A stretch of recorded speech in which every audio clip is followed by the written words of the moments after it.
आर्यन आर्यन गाड़ी वाला आया घर से कचरा निकाल, गाड़ी वाला आया घर से कचरा निकाल, गाड़ी वाला आया घर से कचरा निकाल, गाड़ी वाला आया घर से कचरा निकाल। देख देख देख तू यहाँ वहाँ ना देख देख, फैलेगी बीमारी होगा सबका बुरा हाल। अरे तो क्या करे भैया?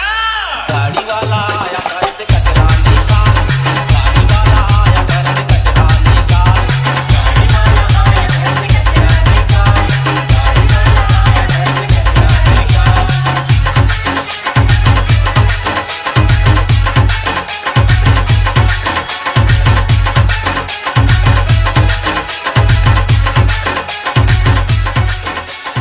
आर्यन आर्यन